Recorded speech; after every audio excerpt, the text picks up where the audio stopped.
أعوذ بالله من الشيطان الرجيم. بسم الله الرحمن الرحيم. الذين جعلوا القرآن عضين فوربك لنسألنهم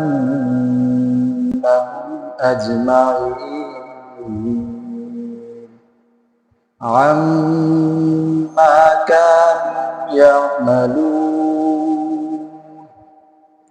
فاصدع بما تؤمر وأعرض عن المشركين